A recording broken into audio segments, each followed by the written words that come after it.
Hello my dear friends and welcome to my channel. Don't forget to make yourself a cup of coffee or hot chocolate with marshmallow and snacks if you want, because today we have very interesting stories, and one of them is a story about a woman with a man who called the police cause OP is playing cruel games in his house. Please subscribe if you haven't and I hope you'll enjoy it. Her backstory: a few years back my house had gotten foreclosured on because of my parents' questionable financial decisions. I was too young at the time to fully understand the situation, but I can tell you that my mother rarely decided to have a job. So, after the foreclosure my older sister, 9 years older than me, was gracious enough to let me, my mother, my father, and my brother move into her basement rent-free, on the condition that my mother get a job and we get an apartment or find somewhere else within 6 months. If I recall correctly, mother stayed 6 months, my father and I stayed 8 months, and my brother is still there but now pays rent. Why did mother stay 6 and my father and I stayed 8? Because at some point my mother decided that was the best time to separate from my father.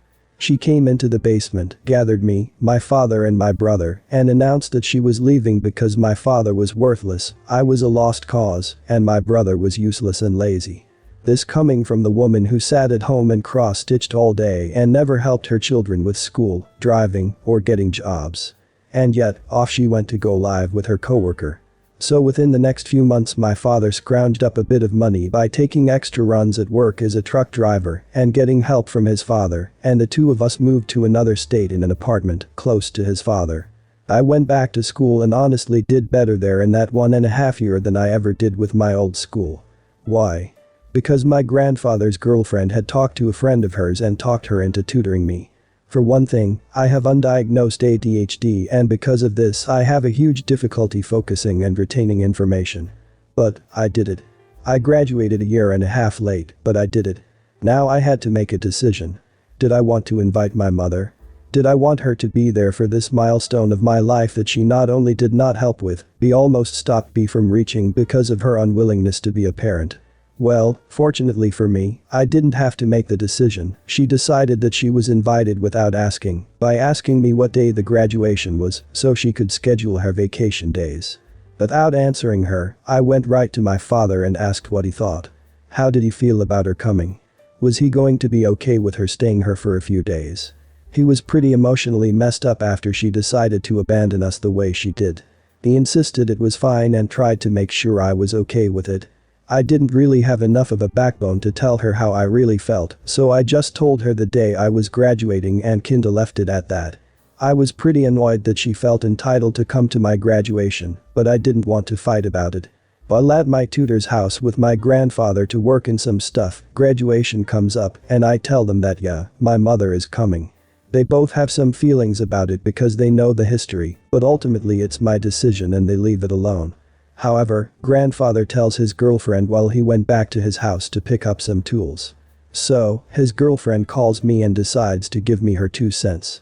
Mind you, I have known this woman less than a year, and in that period of time she has asserted herself to be a strong-willed woman who absolutely does not approve of my lifestyle and has tried to change several things about me. Her 2 cents are essentially your mother is coming. Why? What does your father think? No, really, what does your father think? Are you sure? What do you think? What does he think? I think you should uninvite her. For his sake. You need to uninvite her. I'm still pretty spineless, but I managed to stand my ground enough to tell her that my graduation is my event and I decide who's coming. I explained that I've already talked to my father and he has expressed that he's fine. However, just to be sure, when my father came home from work he and I talked about it again and he assured me that it was fine. Eventually, when the topic of celebratory dinner was brought up, it was decided that rather than have everyone attend one, my grandfather was going to bring me to one with me, him, his girlfriend, my father, and my tutor whom I had invited, and my father was going to host another with me, my mother, my sister, and her 4-month-old. It was annoying me that these 50-year-olds were acting like the 4-month-old, but 2 dinners was enough to shut me up.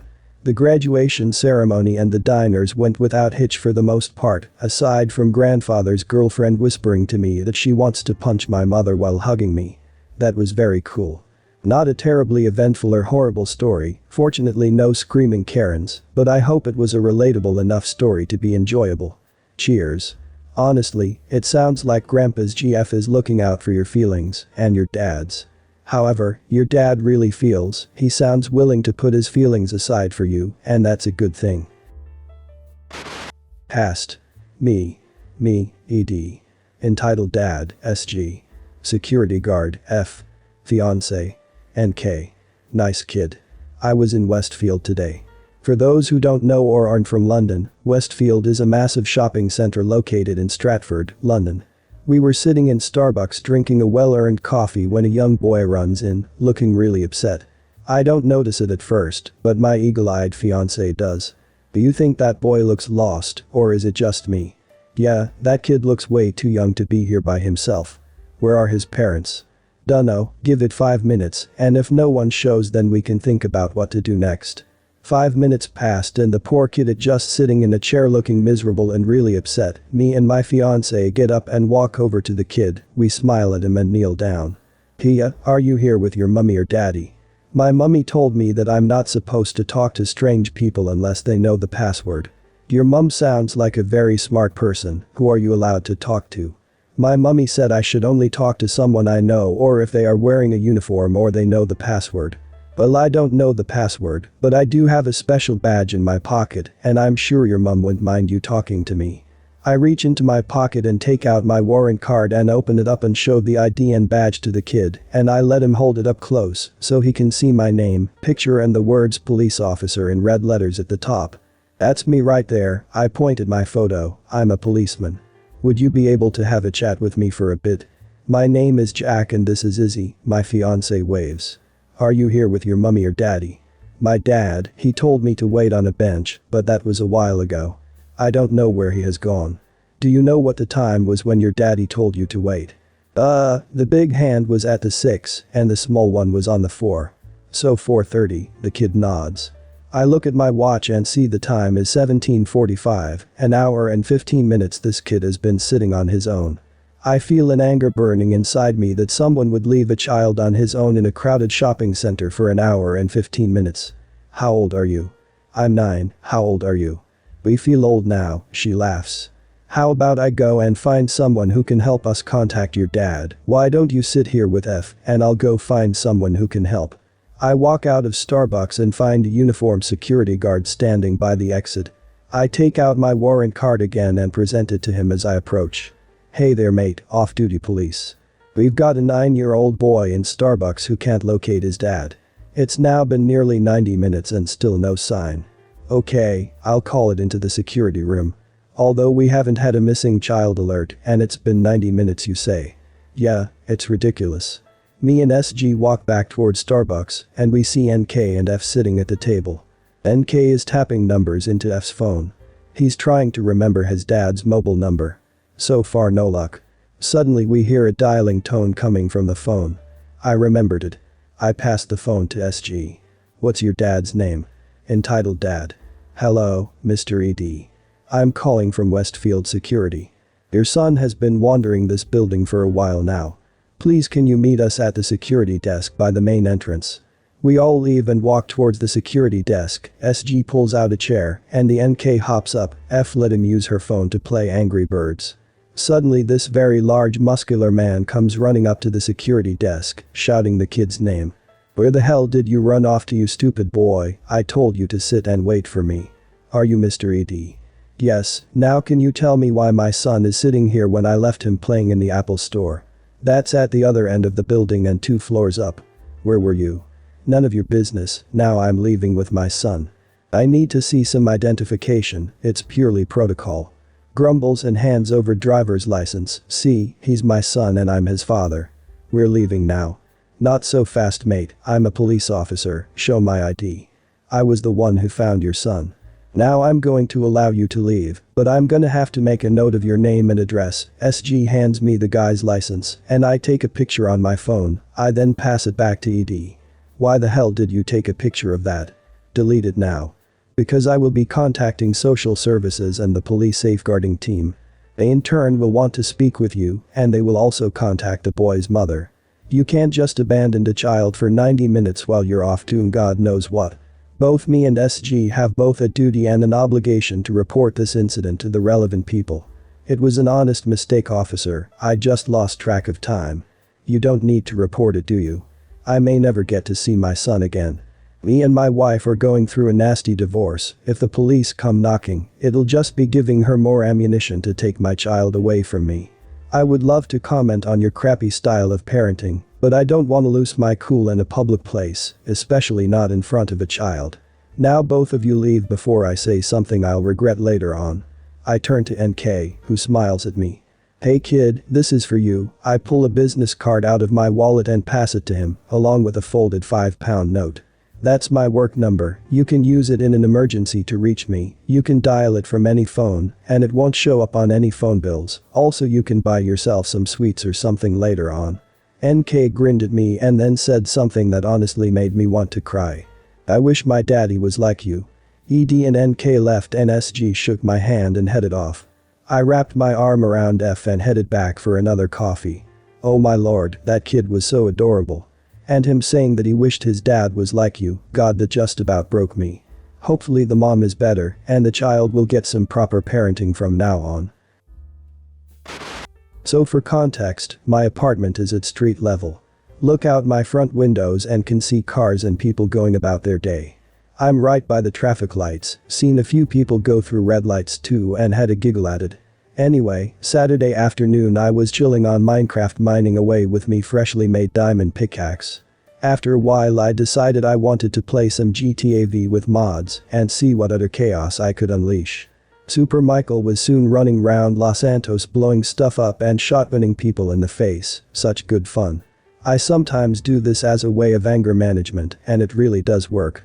So I'm there killing not real people with all the overpowered weapons mods give you when my door buzzer goes.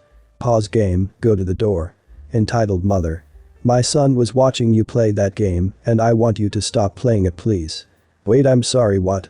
I turned to my window and this kid, like 7, had his face pressed up against the freaking window. That's a violent game and you should play something nicer. Why the hell are you letting your kid get that close to my house? You're lucky I don't call the police for trespassing. Please go away or I will. Are you deaf? She said to play a nicer game. I don't care. Okay? I just don't care, this is my house, where I can do whatever the hell I want. If you look in and see it, decide you don't like it, that's your issue, not mine. My son doesn't want to watch that violent game, can't you play Minecraft instead? No. Stop looking through my windows and go away, please. This is stupid. You can't dictate what games I'm allowed to play. I'm calling the police, you're being very rude and not cooperating. Go ahead. So I go back to my game and make a fuss of turning my screen a little more to the window because it's more comfortable for me and carry on blowing crap up. I just strapped some sticky bombs to a passing bus and detonated it and then unloaded my minigun into a fat dude's face when I hear a scream of disgust from outside. The kid and EF are still at my damn window. So I leave the game running, get my DSLR camera, take their photo and pick up my landline. All while standing in the window so they can see me, I dial the police and get put through to the non-emergency line. Hello? Yeah, hi, there's 3 strangers outside my window and they won't go away. I just shut my curtains hoping they would leave, but now they are banging on the window screaming at me, total lie. Okay, we will send someone over. About 10 minutes later a cop car pulls up outside my house. By this point I really had shut my curtains, hoping it might make them leave. For context, the windows in my apartment are single glazed, which means the outside is real easy to hear. Conversations, cars on the street outside, cans bouncing about in the wind, annoying crap like that. Anyway. The officers in the car start talking to the entitled parents and kid outside. I can't hear too well cause I'm still blowing crap up at Los Santos airport, but I lowered the speaker volume just enough to hear what's being said. He was letting my son watch a violent game through his windows and encouraging him to tell him who to kill next in the video game. Right. He was talking through an open window. Yes, he was. The second officer knocked on my door and talked to me. I showed her that the only window that was even able to open was the one that was over the entrance to the basement underneath me, and there was no way anyone could stand there to talk through the window. I showed her the photo I took of them gawping at me and she left. Both parents were fined for harassment of a private residence, or something to that effect. I couldn't hear properly, I was laughing at them too loud. And were told if they didn't leave right now, they would be arrested for trespassing as well. The both of them were yelling and shouting about how my video games were inappropriate for kids, and I say to myself out loud, so why were you letting your snotty-nosed red-faced goblin child stare through my freaking window for 20 minutes? I spent the next hour laughing and giggling to myself, while keeping one eye on the front window in case they came back. One of the reasons I love security cameras. There are so many ways entitled people can screw themselves over when you have cameras. So I'm a lifeguard at my local gym's pool, and I tend to work evenings. Anyways, yesterday evening, this woman comes in with her teenage son. After a few minutes, it's pretty clear that he has some sort of mental disability, based on how she's handling him and how he's acting. She had to lead him to the hot tub, he's making these incoherent noises seemingly randomly, etc. So she goes outside to the lounge parents tend to sit at when their kids swim and goes on her phone. Eventually, the kid wants out, and he walks over to the door and stands there in front of it. It takes her a full 3 minutes to look up from her phone and to see him standing there waiting for her to dry him off and wetten it. She gets up, and instead of doing that, she guides him back to the hot tub, shoos him away, and goes back to her phone and couch. After a bit of hesitation, he does so, and swims for about 15 more minutes. That time has come, and he wants out again and does the same door routine. Other than one woman getting out of the pool with her kid, the pool is empty, so I feel comfortable getting up and trying to get her attention. One problem, she's not there. She left him there. I couldn't leave the pool, so I decided to get this other just leaving woman's attention to see if she can help. I explain the situation, she seems fairly concerned too, and goes off to walk the locker room. After a few minutes of this and keeping said kid from diving into the shallow end of the pool, great, she abandoned him and he's trying to break his own neck, this amazing woman comes back with a bailing mom. Mom doesn't even come in, she just opens the door and, clearly annoyed at being called on her behavior, calls for her kid before I have a chance to chew her out. Moral of the story. Lifeguards aren't babysitters, and who the hell thinks it's okay to abandon someone who obviously needs specific help? I wonder if the lady needs some rest from her son. A lot of charities will fund a few hours in an adult day center to keep him in a safe environment where the family can chill for a few hours. I hope she wasn't trying to hospitalize him so that this could happen. Well guys, that's it for today. If you end up enjoying this video, please consider subscribing, and if you missed the last episode on the channel, I'm gonna link it right here. The story is about a woman who threatened Op to have arrested cause he threw away his stuff and not gave it to her. Check this out if you haven't, and I'll see you in my next video.